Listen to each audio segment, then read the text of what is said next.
Welcome to CISO's Insiders podcast, powered by GRC Consulting. In this podcast, we'll be interviewing leading CISOs and security leaders in the industry for light, eye-level conversations. Here, they share advice and tips, talk about their biggest accomplishments and failures, favorite drinks, key influencers, and much more. We encourage you to walk away with at least one insight that will help you better yourself or your business. Thank you for joining us, and we hope you enjoyed today's episode. For more content, please check us out on social media. Welcome, everybody. Today I'm sitting down with Aaron Brown, the head of cloud security over at Vercel. And looking at your bio, Aaron, I see that you've spent a long time in the cybersecurity realm. You've been doing this for probably, I think almost a decade now, but and holding all kinds of interesting positions in various companies. Can you step in and introduce yourself? Yeah, hi Ben. Thanks for having me. First of all, so my background, into cybersecurity or security in general, I imagine, much like a lot of people, is kind of non-traditional. I think is the best way to call it. So, when I finished, high school, ended up going into, before I went to college and grad school, went into the military. Spent some time there, kind of learning how to break things, from a physical perspective. I worked during that time as an explosives engineer, became, pretty acquainted with, what we would, in the cybersecurity world call kill chain. And then moved, from there into, working in the nonprofit world for a while, doing a lot of capacity building, using technologies like Python, ArcGIS to create these overlays and, understand where we were either overlapping, our concerns and services or, had gaps in those areas. And, from there moved into engineering, where I worked functioned as a product engineer. So, building across the entire stack. Before I moved into security, was working quite a bit on the front end. So building out, what we were calling at the time Phoebe, so front end back ends, which, to some extent was kind of a proxy layer in between our back end services that were built with Java. And, during that time, I worked as a security champion as well. And so got to liaise with our security team, was able to partner with a director of security at the time called Spano, who's now my leader at Vercel, and worked with him at a couple places now. And he kept poking me to come join the security team, and finally did, a handful of years ago. And so, since then, it's been a nice journey of learning, going from, a security engineer, application security engineer, kind of focusing and building out programs, across the organizations that I've worked at, building out bug bounty, working directly in the cloud with our cloud security engineers there, and then just continuing to build out those programs. And so, during that time now at Vercel, head of cloud security, I own our product application and cloud security programs. Since we're a cloud native company, all that ends up getting encompassed by my world. And so it's been a nice transition, and it's been a lot of learning and growth, and of course mistakes along the way that have just kind of contributed to my continued growth and learning. And it's been a lot of assistance and kind of growth coming from Spano's side and other leaders that I've worked with as well. Okay, thank you for that introduction and context. And I've been having a few conversations in the past year or so with a bunch of professionals in R&D capacities that wanted to make the move into the cybersecurity world and didn't really know how. So I guess your use case is, I'm not sure if it's a classical one, but it's a good one to share, because you pretty much, if I'm interpreting it correctly, you're pretty much saying, hey, you need to have a mentor or a sponsor or a leader that's that would be willing to pull you into that cybersecurity environment, if I'm not mistaken, right? I think it's definitely helpful. I don't know if it's a prerequisite per se. I think you have to be able to enter into an organization that is willing to guide you into the process of, what does it mean to ground risk? What does it mean to, communicate across the board, because I think it's very different to communicate risk when you're talking with other your technical counterparts, right? Be it other engineers or be it security engineers or your technical product leaders or TPMs. That's one thing, but I think a lot of what goes into security and the transition there from engineering is just a lot of soft skills in terms of how to build a roadmap for a program, how to communicate internally to partners across the organization as well as externally, to help ground risk and get everybody on the same page. And so I think while having those mentors is a wonderful way to understand how to do that. I think as long as you have good partners within your security team, as well as good leaders, I think you're already going to be in a good place. Mm-hmm. Okay, thank you for that. And we start off and talk shop, but we usually before we start, I like to ask a couple of icebreaker questions. So let's do that now. If you could share your marital status and favorite drink. Yeah, so marital status. I was prepared for this, but still it makes me laugh. So currently engaged. So got engaged April 2nd of this year, and we actually have 2 weddings coming up next year. So my partner, she's originally from Colombia. So we'll be having a wedding down there, which will be our large, like all friends, all family. And then a smaller one in Ohio. It's much harder for my grandmother to travel down to Colombia than it is for a lot of my family, and so going to be having one in Ohio just to make sure that my grandma is a part of it as well. And favorite drink is honestly kind of depends on my mood. So either a gin martini or an old fashioned is typically where I tend to gravitate, or sometimes just a very cheap beer like a Tecate if I'm outside working or something. Okay, thank you. Let's get right. Let's get going. Let's dive right in. If there's one thing you wish you'd known when you began your career, what would that be?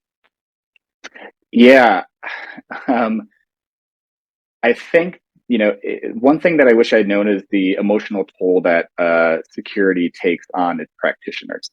When I joined this field, I knew that getting into it, if I got bored, it would be my own fault, and that's one of the main things that got me into it is the broad impact and the holistic knowledge that security practitioners know about the organization. Knowing where all the skeletons are, knowing the risk.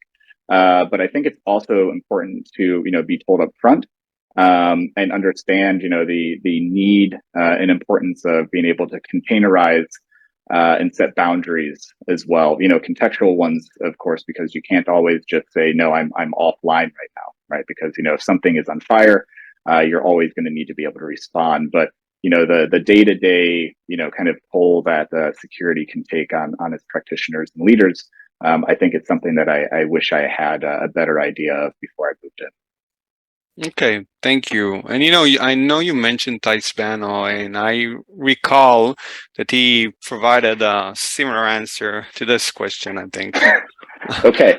Yeah, just as an FYI. I might be mistaken. It might be an answer to a different question, but I do have that recollection. I'll have to listen back to his. I listened to the podcast that you did with him a handful of months ago. I can't remember when you did. I think it was like maybe a year and a half or so ago that podcast happened. I listened to it after the fact. It was a long time ago. I promise I'm not copying his answer. So hopefully there will be some disparity between us at some point in time. We'll have to wait and see. Yep. What would you say your biggest failure was, and what did you learn from it? Yeah, so I worked at a data company before moving into Vercel, and during that time it was still kind of hot off my working directly as an engineer and moving my tasks from swim lanes, relying on those green checks that tell me that unit tests and end-to-end tests have passed, and feeling good about progress there. And so working at that company, I was like, okay, let's continue building some cool stuff. And one of those things was building out an in-house theme.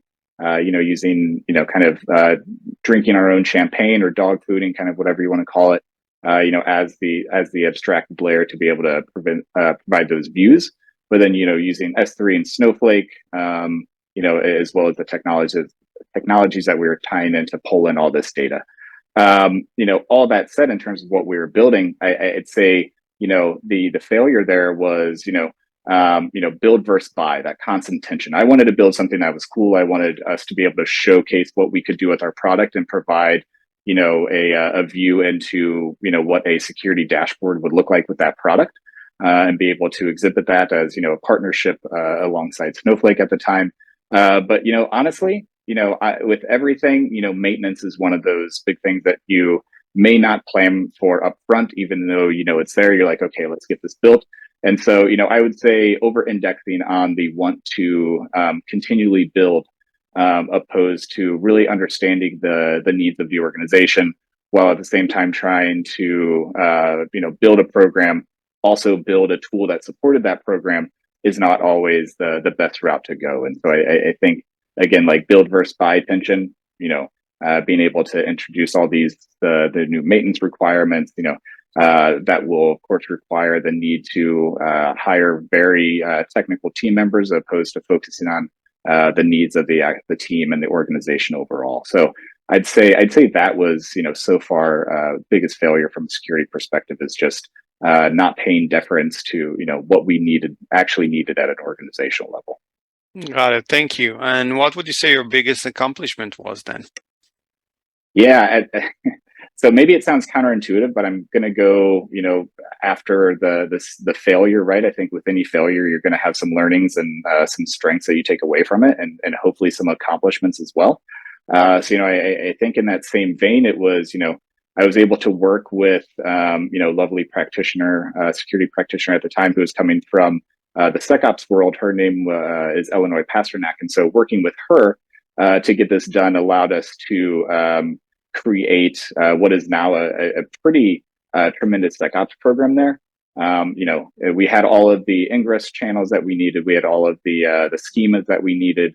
But again, maintaining those became a huge effort. But once we found a tool that provided us, exactly what we needed, we had everything already built and in place.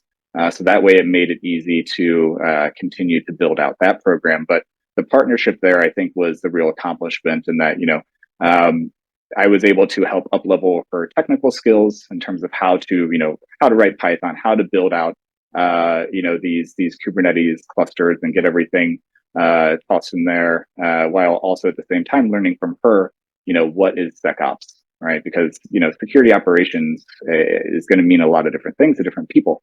And so getting an understanding of, the SecOps world and, IR in general, I think was a great accomplishment. And just in terms of learning new things and taking away some benefits from a failure. Okay, thank you. And my next question, I wanted to tweak it just a bit. So the next question is basically around the advice that you could give to someone wanting to pursue a career similar to yours. Now, specifically with you, having a background in engineering, and that was probably your previous career, like what advice would you give someone like that wants to make the move into cybersecurity? And I know we've touched on that a bit, but if you could be more specific, I think that would hold some value to our listeners. Yeah, I think something that I touched on previously was, don't rely on those green check marks. Don't convey the same idea of what it is to be successful as an engineer to that is, what it is to be successful as, a security engineer or, a security practitioner in an organization. And by that, I mean, don't try to say, okay, I have accomplished this one goal, which is a very clearly defined goal and task, and I'm able to move it from a state of, pending to done. Because, I think, as we all know, the topics and programs and large projects that we take on as security practitioners are fairly enormous, right? And so it's going to take time. There's always going to be dependencies that are outside of your control. And by that, I mean just a lot of humans involved in the mix of understanding what the risk is and your ability to be able to convey that to them. And, in that same vein, it also means don't take decisions that don't go your way personally, because they rarely are. And so to be successful, I think it's important to be able to take a project that is contributing to building out your security program and break it into more bite-sized chunks. That way you can get those quick dopamine hits, and that way you can feel successful along the way, opposed to waiting months to say, okay, I have achieved something here. Because, achieving, something in the engineering world is typically much faster than it is to be able to achieve something in the security world. Of course, there's going to be some quick wins, like, okay, I need visibility into, my entire cloud environments, right? Like, there are plenty of tools out there to help you do that. You're okay, great. I now have visibility here. What about what's next, right? Like, what are the processes that I can build in place there? That's where a lot of the challenge and the lift have to occur, are the processes that you build around, the tooling that you pull in, or the automation that you're creating yourself, and being able to partner across engineering and product, and to, again, I know I keep saying it, but to be able to ground the risk, and help your technical and non-technical counterparts understand exactly, why this is an important facet in the program. I hope that I was able to, get to some kind of answer there. But, again, that's the way that I think about it, is don't treat it as transactional as it can be in engineering. There's a lot of nuance that you have to find along the way. Yeah. And like what I'm hearing, like some of the subtext that I'm hearing, I think you mentioned that a couple times, was soft skills, right? I think because I think you consider that like one of the main differences between someone who's working in engineering versus someone who's working with security, and as like by default needs to be working with all kinds of stakeholders in the company. So communication is really important, right? Yeah, absolutely. Communication is going to be, one of the main things. I think I am currently actively interviewing for a handful of different roles right now on my team, and one of the main things that I'm looking for are those soft skills. Right, like, how quickly are you either jumping into a problem immediately because you want to solve it, or how slow are you moving to understand the actual problem set, right? And that's part of it, as well as, how can you work alongside your counterparts to get a grounded understanding of what is actually being built, and what the actual needs of the business are, and being able to communicate back out, the tensions and risks that can occur. Okay, thank you. So without, getting into the weed of how things work in your organization, there's always this tension and, a point of discussion that I like to have around the structure of the cybersecurity and the compliance program, like particularly as it relates to IT, to the IT organization. What are your thoughts and feeling about like that security or the cyber division being a part of the IT organization? I know that came out very long-winded, but please. No, that's okay. So I've not worked in an organization where security has reported into the IT organization. I am currently part of an organization, have been in the past, where IT is reporting into security. No matter which direction it's facing, there's going to be, as you pointed out, some healthy tension there, right? Because at the end of the day, we're both functions of support, right? We're both support teams. IT is providing, our employees with the ability to get work done. We're supplying support to make sure that, teammates are doing so securely, or, and at the same time that what we are shipping out to our end users also has, integrity built alongside it. So when I think of some of the pros, when you are combining the worlds of IT and security, I think that a lot of it allows us to remain more aligned, right? And by that, I mean, we can all kind of row in the same direction. If we're looking at, endpoint security, right? Like, we all have an understanding of, what we are looking for in that regard when we're looking at point solutions. But then when we're looking at, things like, how are we providing access to our cloud environments, right? Like, how are we making sure that the permissions that we're granting individuals are actually what they need? Those are more vague questions that take actual partnership and collaboration between the IT and security groups to get that done, get a shared workflow going, and then share that process out to the rest of the organization. That is something that allows IT and security to provide a consistent narrative out to the organization, which I think is the pro, because it allows us to continually be aligned. Where I currently am at Vercel, we meet 3 times a week, so on Monday, Wednesday, Friday, and go over topics that are relevant to IT, security, and privacy. That's how our organization is structured. And I'm not going to get too much into the weeds on that one, but we found that is a decent cadence for us now, as we are. I'm only 6 months in here at Vercel. My leader is 8 months in, and much of the organization is quite young. And so this is allowing us to get established processes in place and a shared understanding of both the culture that we're trying to imbue here, as well as how we can support that culture by providing the services that we do. I think some of the cons that can be brought up is the fact that there's always going to be this idea of, okay, we want to be as secure as possible from the security side, while also IT is just trying to get their job done. But that's not unlike any other relationship between security and other parts of the organization across the business. It just means that we're going to need to take more time to find those common narratives together and collaborate. Okay, thank you for that answer. I wanted to ask a bit about your journey as you transition from engineering into cloud security and cybersecurity as a whole.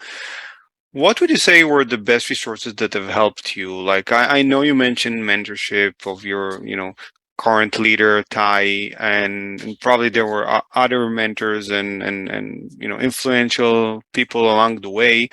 But other than that, what resources do you use? Yeah, so other than mentors and friends, which have helped keep me sane and that have provided valuable insight into blind spots and help me raise awareness in terms of those trusted partners who help shine light in those gaps and areas of opportunity for myself. I'd say a lot of it is subscribing to weekly newsletters. I'm just going to do. I don't mind. Hope you don't mind me dropping one directly out there, but it's TLDRsec by Clint Gibbler. I really appreciate being able to read through that to get a nice view of what's going on in the world, and getting some interesting articles delivered directly to me once a week. I'd say now that the world is open again, I think conferences are a huge boon for that as well. Talks are always great. You can always view those later, but I think getting in there and meeting people who share the same ideas, or at least the same pains as you do, assist in that as well. Picking up, maybe some books. I have one sitting around here somewhere, from Jupiter One, which is speaking through what is modern application security. So kind of generically, I'd say get to conferences. They're always a good place to meet people. Find your local cybersecurity affinity group. Subscribe to those intel feeds like TLDRsec and others that are going to give you good insight into what it means to be a security engineer across the board. There's another one in particular called Cloud Security Podcast that I really enjoy. Had the chance to meet with them a couple times now, and I think they just do a tremendous job of being able to share out real world issues that we see across all of the cloud security providers, and provide a clear rationale and framework around approaching them. Those are some of the ones that I think of immediately. And also, of course, something that I'm always reading is just technical documentation. A lot of my world is spent, within AWS and figuring out, number one, all of the thousands of services that they have there. And, as they continue to roll out new ones quarterly, being able to read through the technical docs there, that way you have understanding. I'd say those are, some of the ones that have helped me along the way. Okay, thank you. And that podcast that you mentioned, if you could, send me that exact name, because I see there are a few of those, and I can just mention that when we go live, so they could get some I'll send that credit to as you. well. Yeah, thank you. Is there one common myth about our profession that you wanted to debunk? So I would say hacking back while wearing a dark hoodie. I think that's always one where, you see a lot of media hype around, okay, they're hacking us. Let's return the hack and we'll be successful, right? The reality, of course, is that it's a lot of risk to do that. And it's often, I think the juice is not necessarily worth the squeeze either. And so I'd say that is one is, as a defender that we hack back, and as those who are attacking that, they are these people in front of these black and green screens, that are just basically going through one keyboard a week, probably because they're furiously typing. I'd say that is one that gets a lot of media hype, where, in fact, unless you're, an APT, a lot of what you're doing is using a lot of the same tactics, which is, phishing, smishing, and just trying to get people to engage. So it's not every attack as advanced as what the media tells us it is. Yeah. Reminds me of a few older movies. I think the first one I saw was, I think it was called Swordfish, probably 20 years ago. Yeah, John Travolta. Yeah, it was really amusing. Yep. I was like, at the time, I was very upset of the IP address that they used, because it didn't hold with conventional IP addresses. But anyway, that was then. I haven't seen that forever. Now I'll have to check that out. I don't remember that part, but that would be a bit irksome. Yeah. So in your opinion, what are the main concerns that, security professionals such as yourself have these days? Again, in general, I'm not trying to learn too much about your organization. Yeah, of course. So, I think, as, most people are aware, the relationship between, today's global superpowers is diminishing, right? And so, sort of some of the boundaries and unspoken rules, of engagement there. So I think a lot of cyber activities that, of course, they don't occur in a vacuum, right? So, those taking part understand the consequence of the overreach there. But as those ties continue to erode, I think we're going to see a lot more impact on private businesses being taken part by, the APT, so the state-sponsored, advanced threat actors. I think is one area, and of course, they're going to take any number of routes and efforts to, gain access to systems. But more tactically, however, opposed to just kind of conveying this highfalutin idea of, what are global politics and why we should be concerned is, the old way of gaining access to systems, as I've mentioned, is still very much the best way, right? Like that's by tricking a human. So, I think one of the most poignant ones is, looking at the most recent Uber breach, right? Where, recycled passwords and MFA fatigue allowed, this, they were saying 18-year-old, I don't know how accurate that still is, to be able to access the systems, and, impact can be, broad based on, how well your, kind of what the internal architecture looks like, right? So, having systems to identify anomalous behavior based on, across your organization, no matter who, the employer or contractor is, I think are some of those main concerns, because yes, we may have anomalous behavior detection in places like our cloud or our in some parts of current. Yeah, so I think more tactically, however, is, that the old ways of gaining access to systems, which, by tricking a human, is still the best way, and I think you'll still find that, APTs, across the board, from, the spectrum from APTs down to, a script kiddie is going to use that technique to try to gain access to systems. And so, as we saw with the Uber breach, recycling passwords and MFA fatigue were what allowed this attacker to gain access to systems. And so, being able to identify anomalous behavior across these different spaces, is going to be kind of one of the key things that I think we need to focus on as a security industry. Of course, that's challenging because most of what we use now, are third-party applications, right? So how are we going to say, what a user is doing in some application that we don't have view into is anomalous or not? So being able to back up, take a look at, the login behavior, the login location. Is this, can we identify that there's some MFA fatigue here? But again, this is going to require some product changes in partnership with, IDPs like Okta and others to say, okay, this is a strange login, and providing, the consumers of that data the ability to build in protections. Okay, thank you.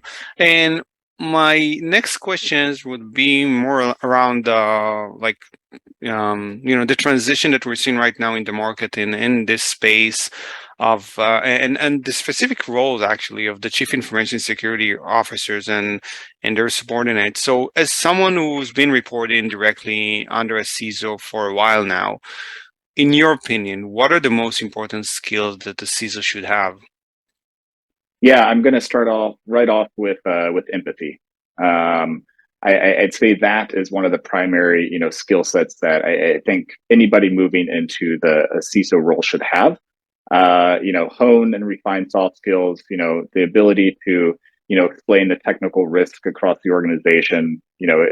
Being able to ground that has to be context aware, right? So, if you're communicating with a dollar-focused business partner, you have to be able to communicate, the risk via cost. And, just like if you're communicating with a brand focused one, you have to be able to communicate the reputational impact that, could happen, if a certain project or program, doesn't go through or if something is shipped out the door. Right. So I think that is where we need to have a lot of focus on skills is, the soft skills, because I think what a lot of CISOs and companies are finding is that, the future of that role is orienting a lot more toward, being an embedded partner within the C-suite. So, opposed to reporting into, a CIO or a CTO, or somewhere else along that chain, even into legal, as I've seen in some places, a lot of it is being embedded directly into the business because, we are providing insight and guidance around, international trademarks, global hiring practices, data retention and privacy. Like what CISOs, although, most are still quite technical, they're finding themselves managing risk across the business more broadly than ever before. And so finding that their technical lift is less in their hands and, more in those of their team, I think is why empathy, and focus on those soft skills and communication is what's going to provide them the best lift as they enter that role. Thank you. And again, as someone who's been in the industry for a few years already, where do you and you've I'm assuming you've seen the transition, right? Where do you think this role, the CISO role, is going? Yeah, again, I think it's to, CISOs now are ending up owning more risk across the organization. It's not just focused on let's make sure we're shipping a secure product and, let's make sure that employees are, abiding to getting training done and focusing on compliance. I think it's more CISOs are finding themselves being forced to navigate, not only technical risk, but business risk as well. And there's going to be need, not saying that CISOs are now going to have to go out and get their JD, but there's going to be, a lot of space for CISOs to, be forced to play lawyer in a lot of cases and say, this does not feel like, instead of a code smell, it's going to come down to a legal smell. This does not feel right the way that we are, engaging with a contract with a customer.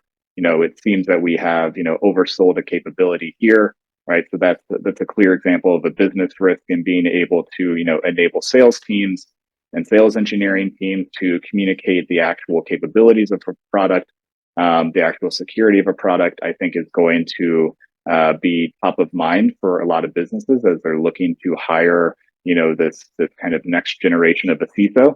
that will need to, take a lot of seats, wear a lot of hats, and, again, just advise risk across the organization, opposed to just technical guidance. Understood. Thank you for that. What do you think we will see in the cybersecurity world next? Yeah, so, I think from an attacker perspective, I don't think a lot will change there. I think they're going to keep on using the same tactics because they work. From a defender perspective, I think we'll see, this ever expanding attack surface, right? Like, I think, the drum has been beaten quite a bit, since 2020. We now have, most humans working from home. Those machines are accessing, insecure networks, or, we now do not have this typical point of ingress, this idea of all employees are going to be logged onto a network, and we have this scope of control. And so I think now, although zero trust is not a new concept in any way, I think it is now one of those kind of main things that are coming back into trend and zeitgeist right now within the security community. And maybe it never left, and now it's just gaining a lot more media attention. But I think there's a lot more attention on, how we can make sure that the blast radius for, ingress into one system doesn't, allow for access to others. And so, what is new in or what we will see in the cybersecurity world, I think, is additional focus around visibility and anomalous behavior detection. Okay, and as a follow-up question to that, what would you personally define as innovation in our space? Yeah, so the way that I see, so let me scope it to cloud security. So, I think one of the things that we see is, the lean toward orchestrated automation, right? And what that means is, okay, I have, a lot of what, we've been forced to do is, okay, if I'm in an AWS environment, or really anywhere, but, I'm going to build these lambdas that will respond to, an instance of, moving away from a particular posture or policy that, I want to have in my organization, right? So maybe SCP, so, the service control policies don't cover what I need in this organizational unit. And so what I want is to have, automation in place that does this. But everybody is building that same automation, right? So you're spinning up functions, serverless functions somewhere that are then responding to, some event, right? So opposed to, spinning up all of this constantly with each organization you go to, or, every cloud security practitioner doing it on their own. I think we're going to see a lot of automation that is built around policies that you can apply across different environments based, by that I mean, prod versus non-prod, whether it is, okay, I just want to generate an alert for this, or I want to have, an auto remediation built in, or even, deliver to me some, template, some deployment template that I can, push in and mitigate this myself, so that way I can take it through the typical code control. So overall, I know I got a little bit granular there and probably a little too much in the weeds what you're looking for, but I think orchestrated automation that pulls in a specific policy and make sure that your environments are constantly within that scope, I think is, some of the innovation that we'll see, and something that, I've been looking for a while, especially the ability to diff between here is what should be in my environment based on these templates, and here is what is actually there. So, again, it goes back to, visibility and how we can apply changes and make sure that we're in a constant good place. Okay, thank you again. And we're almost at the tail end of our episode, almost out of time. I just have a couple more questions before we can wrap this up, if that's okay with you. Yep. Just a couple of questions about vendors. Let's say you were a vendor who's trying to engage with a cybersecurity professional. It could be a CISO, could be, the head of cloud security in an organization. What do you think you would do in order to, when you were looking to engage with that new customer? Yeah, so I would want them to have a clear understanding of the product they're selling. I think I've gotten onto calls where they may not have understood exactly what they are hoping, the value that they are hoping to provide. Or they come into, the call and it's completely unstructured, and there's really not an idea of where we want to get to by the end of the call. So I think being context aware as well. So, if I'm a bleeding, I work at, a relatively bleeding edge startup. I think we're changing a lot of the ways that, businesses and individuals interact with the web. Chances are that I'm operating, my own on-prem DC pretty low. So, this is likely, not a product that would fit for me. So having some context awareness there. And also, I would say a do not is, ask me to engage in some kind of bet or wager or gambling with you. I've had, a handful or more of vendors, reaching out saying that I'm from a particular region or school and saying, if this team wins, let's have a conversation. That just doesn't really align with what I'm looking for. First, I'm hearing about that tactic, but okay. Yep. There's been a couple others, and some other colleagues that have, shared the same with me. I was like, yes, that actually just, it happened to me the first time a couple of years ago. I was like, okay. It just doesn't. It doesn't match with the way that I like to engage, and so some others may be very willing to engage in that, but it's not for me. Okay, interesting. I'll have to look it up. What is it that you're actually looking for in a vendor? Yeah, so I think it depends on the stage of the product or the vendor, right? If I'm, if it is a startup that is 18 months old or less even, I'd want good product partnership, right? Because, obviously that product is still very much, the roadmap is still being built, the product is still being built.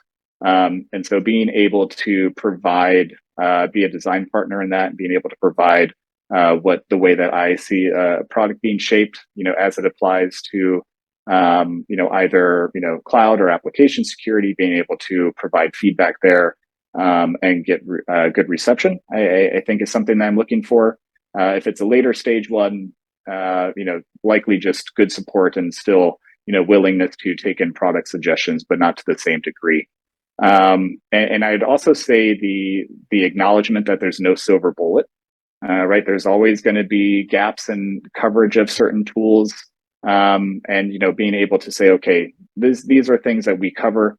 If you're also looking for coverage in this area, here is a technology or a tool or component that can help complement that gap as well as align with us as a product.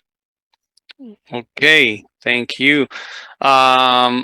What other people do you look up to? And I know you mentioned Ty Spano. Do you have anyone else you wanted to name drop and give thanks to?